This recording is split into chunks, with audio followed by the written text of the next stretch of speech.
Oi, one video. Yeah, it's gonna. You can hear it. 'Cause I heard it on the video last time. I remember, especially you, Anwar. That was all right. I'm gonna put that in the video.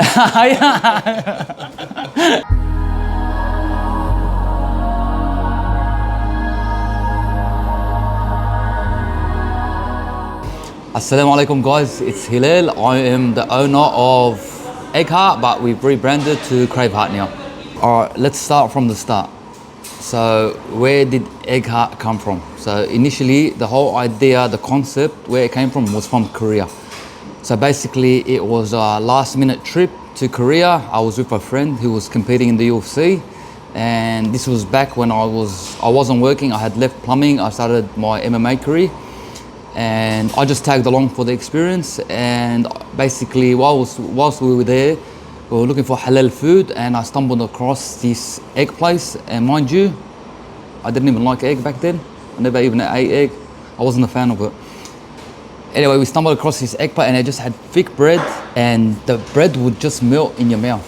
So I remember looking at this place, looking around, and basically it was across a hotel. So I was basically eating it every day. And I remember with the boys, there was about 4 to 5 boys with us, and I remember just telling them that I'm gonna bring this back to the area. And I remember even taking photos of it, like sneaking my camera around. And then, long story short, when I came back to the area, I wanted to keep my word and be a man of my word. I don't want to be that guy that says, oh yeah, I'm gonna do this, because everyone says stuff like that. And then I came back to the area, and then I started doing my research, looking into it, and then before you know it, I opened up a food truck, and I was just learning on the go. And that was the early stages, and I believe now we're going on to stage 2, which is Crave Hut, which is just a bigger menu and a bigger variety for everyone. So how long ago was this trip to Korea? So basically it was around late 2019, just before COVID. And yeah, it was around then, yeah. So you got back, and I'm guessing you couldn't just start Egg Hut straight away. So basically, you come back, I have no clue. I'm a plumber by trade, and COVID had just happened, and I had stopped training, and then that's when I made a decision whether I was going to continue to pursue MMA. But I had started late in my MMA career. I had started when I was 24, I was around 28 at the time, and I was just thinking whether I should go the whole way with MMA. And I just weighed up my options, and I was thinking if I was going to get to the UFC, I would have been around 32, and there's a chance that I don't make it. And by then, I was just living off my savings, off my plumbing savings. And I really wanted to start the whole idea, the concept of Egg Hut. And I really just wanted to just try with something different. I was just bored of plumbing, and I had this idea. And like I said, I just wanted to keep my word and do what I said I'm going to do. So through MMA, it taught me discipline. It taught me a lot that I didn't know about myself. Hey, oi, one video. Yeah, it's gonna. You can hear it. 'Cause I heard it on the video last time. I remember, especially you, Anwar. That was all right. I'm gonna put that in the video. Anyway, so I'm gonna repeat what I said. Yeah. So basically, through MMA, it taught me a lot about myself. Like, I recommend this to everyone. Anyone should just do a physically grueling sport which makes you push beyond your boundaries. And MMA taught me a lot about myself. It taught me, like, I can basically do anything. Anything I put my mind to, I can do it. I know that for a fact, 100%. Like, because the hardest thing I've ever done was to fight in front of the whole area half naked. The nerves, everything that's the hardest thing to this day. So basically, I just used the same discipline that I used in MMA. I used it for business, and that's basically what I did. Yeah, that's basically what I did. And sorry, what's the question? I don't even remember the question. I just wanted a bit of history about how Egg Hut came about. Yeah. Well, that's really good. Like, I mean, you're saying that MMA was a big part of it. MMA, it changed my whole life. Yeah, it changed. Tell us a bit about that. So you're still doing it. So MMA, how do I say this? MMA changed everything in my life. It gave me confidence. It showed me things about me that I didn't know. It showed me, like I said, the discipline that I have, the willingness, and the persistency that I have. Like, I know that I am the most persistent person. Like, if I want to do something, I don't stop. Whether I succeed in it, that's a different story. But my willingness, I'm very persistent. Like whatever it is, I'm just persistent on trying. And that's what I have now in the back of my head. If I want to do something, I'm gonna have a crack. That's my mindset now. I've hit my 30s and my mindset now is to, whatever it is I want to pursue, I'm gonna have a crack. Whether I succeed or not, that's through our creator.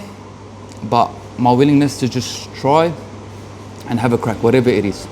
Do you think that's something that MMA developed in you and taught you, or is that something you think you always had, but it took MMA to help you discover that inside you? That's a very good question. To be honest, because when I first started training, I've loved MMA since maybe 2010. I loved it. I have an obsessive mindset, so I was very obsessed with MMA. I just didn't think I was good enough to compete. I wasn't known to be a good fighter. Like I never had much street fights or anything like that, but I wasn't known to be a good fighter. But I just went to the gym and I trained every day. I set small goals, and through those small goals, I'll never forget my brother, who was also my coach, Henny Spat. He one day came up to me, and this was still new with the gym, Elite Fight Force. We were still fairly we were 6 months into the gym. And he came up to me and he's like to me, I believe you're gonna fight. And all the nerves, everything like that was like, shit, I don't know if I can do it or not. I don't know if I'm good enough. By then I was fairly green. I was just sparring, training, and then I said, you know what? I'm gonna have a crack. Because it's something that I'm very obsessed with, and I wanted to have at least one fight. And then before you knew it, one fight turned to 6 fights, and alhamdulillah, I did pretty well, so yeah. You're still involved with that gym, is that right? With other fighters? I am. I was coaching beforehand. I've actually cut down on coaching and I just don't have time anymore. As you all know, now the shop has taken all of my time. Even I stopped plumbing. I'm just focused on the shop, focused on growing the shop, and inshallah I do look in the future, once I get things up and running, I can go back to having a better lifestyle, where more of a balanced lifestyle, because right now I'm just focused on one thing and that's it. Yeah, that's a good segue, Alkasa. So tell us a bit about the difficulties of starting and running a business, especially because you said you didn't have a background in hospitality. Yeah, I had, what's funny is, so my only job before having this shop was basically plumbing. But before that I had applied for 2 McDonald's when I was 14 years old. Bankstown, Rickard Road, and the one in the shopping centre, and I didn't get either job. So subhanallah, now I have a food restaurant. Yeah. But the difficulties involved is it's very challenging in a sense where it's very time consuming, especially the food industry. Everyone that knows, I find that more difficult than my plumbing company, because at the end of the day, if you're not making money in the plumbing industry, you're not working, so it's fine. You're taking days off. In the food industry, it's continuous. Making money, not making money, there's continuous bills. To add to that, I think one of the most important things is just being optimistic. Because you're gonna have your good days, your bad days, and just making a lot of dua and being optimistic. What kind of advice would you give to someone who they don't have hospitality experience and they're thinking about starting or opening a shop? What's something that they really need to do before they consider doing it? I would recommend running away. Don't do that at all. Doing it elsewhere, not Sydney. Sydney's overpopulated. No, but on a serious note, I recommend doing your research.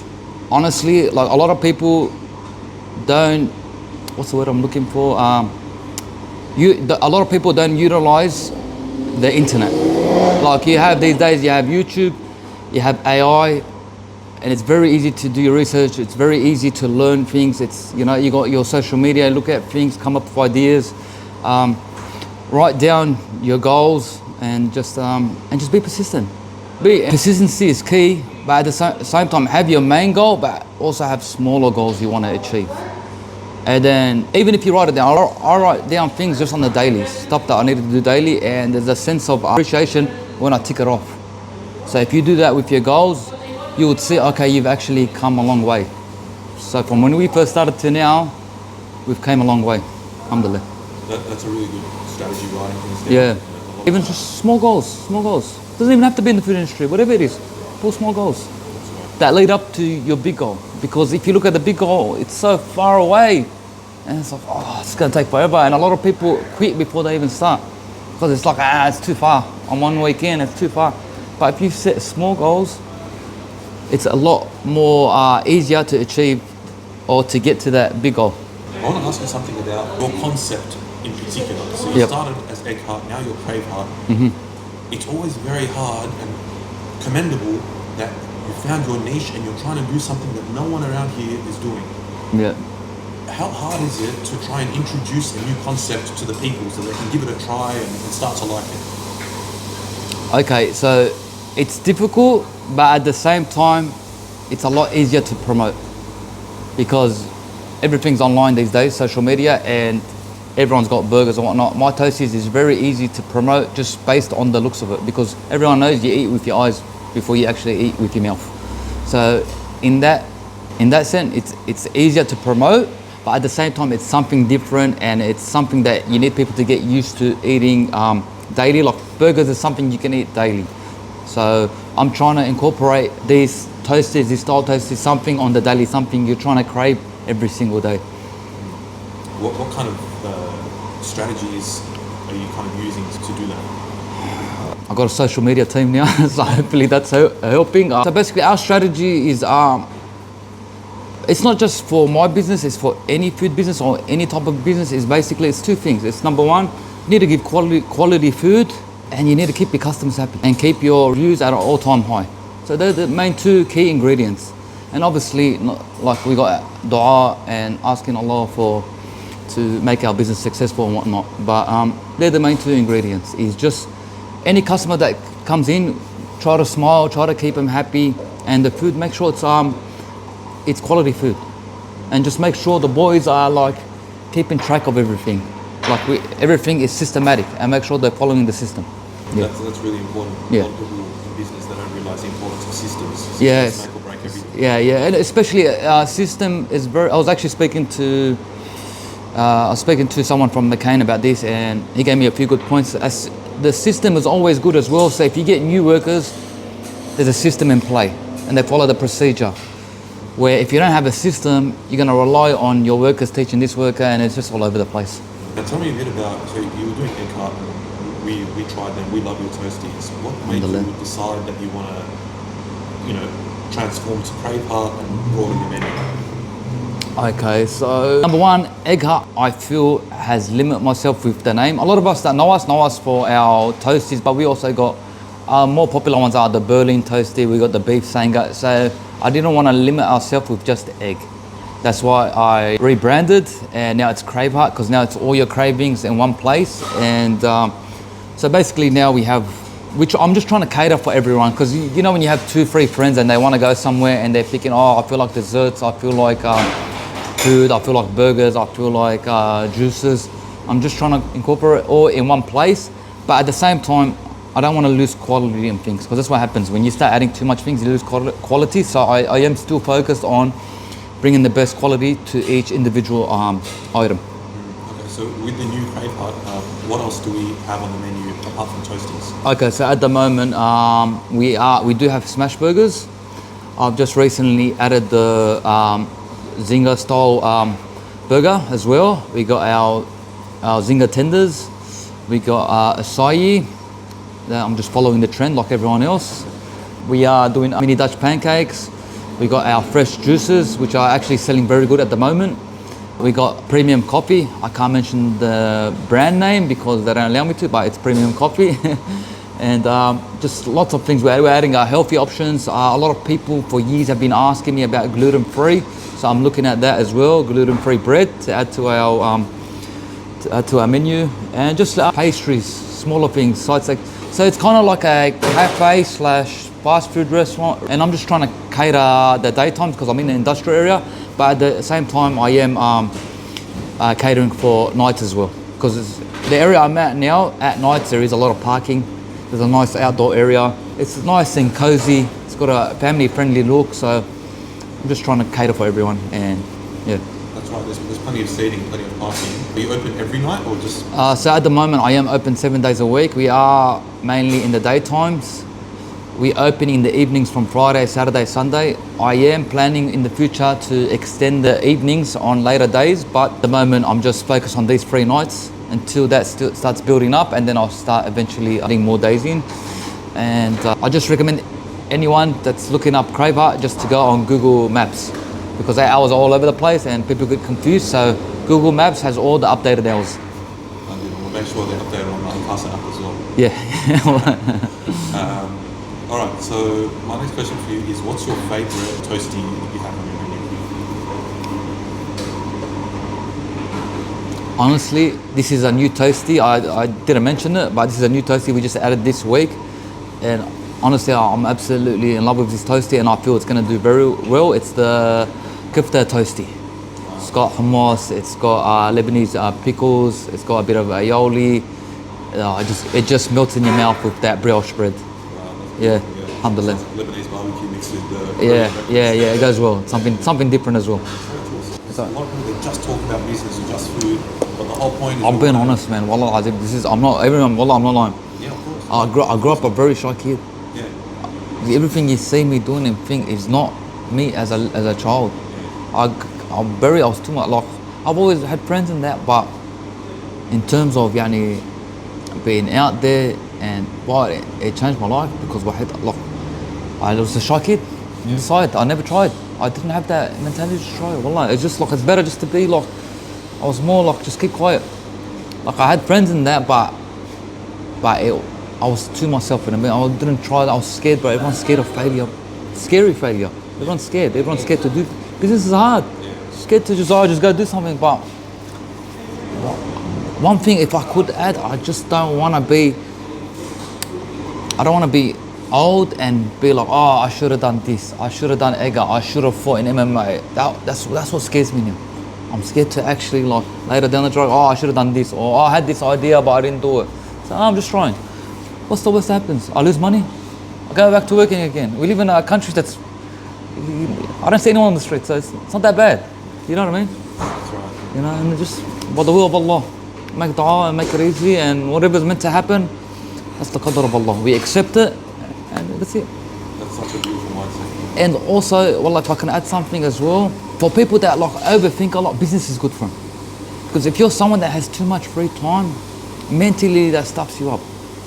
And I felt that at one part of my life, like, especially if you're someone that overthinks, I put all my energy in business, of thinking, of strategies, anything. I just like searching new ideas, just keeps my brain thinking, and it doesn't give me time to overthink. So stuff like that goes a long way. You don't have time to be like mentally like overthinking, like depressed, anything like that. You know, so yeah, that's big for me. Keeps you grounded. Well, it does, man. I want to ask you as well, you kind of touched on it a little bit, like, how has Islam kind of helped you in your businesses, whether that be in plumbing or MMA or a part of Crave Hut? Well, Islam is everything. As a Muslim, it's everything. Like, first and foremost, we need to have tawakkul in Allah. And everything we do, we need to ask Allah.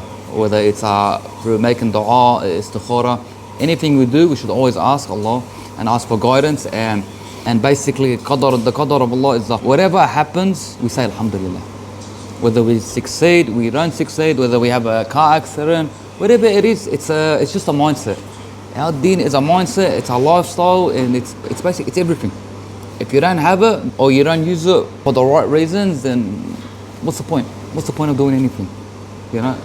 When we know it's Allah that gives. So it's not, because I'm doing my social media, look at that, it's all from Allah. So it's very important as well for me. Like, I'm not the best or anything like that, but it's also cautious on how we use social media. I'm not the best, because I know sometimes I do have music or something playing, but it's important we continuously renew our intentions and remember it's Allah that gives. So we don't need to go over the top with our social medias and please the people and go against our creator and do haram activities or whatever it is. That's really important advice. A lot of people are doing that because they think that's the only way to... Exactly. Like, I have a lot of ideas where I want to egg people, but it's like, I don't want to waste food, it's haram. You know what I mean? I go to mail, I egg one of my workers, but it's like, like, you know, it's just, you know, Yeah. I'm like, I don't want to waste food. Sometimes I want to egg people too. Alright, Can you tell us like any funny stories that have happened in your time at Crave Hut? On the top of my head, the only thing I can think of that was funny, it was our first month of operation. After that, why are you laughing at? Anyway, it was our first month of operation. Mind you, I had no clue what I'm doing. Honestly, no clue.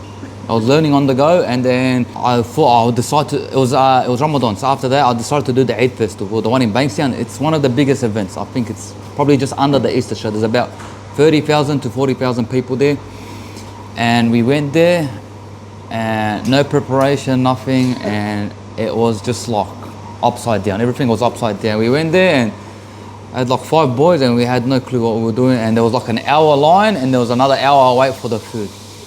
And I just remember from that day on, I never done events. But now I'm more prepared and I understand the game a bit better. Inshallah, we do attend on doing events in the future because now we have the trailer on the side. Yeah. So yeah. Where do you see the restaurant in 5 years? In 5 years, inshallah, I hope to see the restaurant is healthy. And if I'm still running, alhamdulillah, that's a plus. And anything else is a bonus. Fantastic. Yeah, I'll keep it realistic. But other than that, inshallah, I like to see it like 50 other countries and whatnot, inshallah, overseas. But So international, not just international, inshallah. Yeah, not just Australia. We're just talking about it, Riyadh. That'd be hectic. Inshallah, you know. But be realistic. I'll be content. Just as everyone knows, the food industry is very tough, very difficult, especially in Sydney. So if I'm still running in the next 5 years and I'm making a profit, alhamdulillah, I'm grateful. But sky's the limit as well. Got to aim for the sky. Just to wrap up, is there anything else that you want to say in terms of like to the customers or people who haven't tried your restaurant or anything like that? In terms of Egg Hut, Crave Hut, whatever you want to call us, guys, just come give us a try. I'm not going to claim to be the best at anything. Just come give us a try. Our reviews speak for themselves. Alhamdulillah, we're at 4.8. We've been on 4.8 for a few years now, over 200 reviews. Alhamdulillah, I've never had any real issues besides trolls online. So alhamdulillah, I like to think we're doing something right. And the menu is increasing. We give you your money's worth. So inshallah, just continue on that. Beautiful. All right. Thanks, Hilly. Jazakallah khairan. Yes. Assalamu alaikum.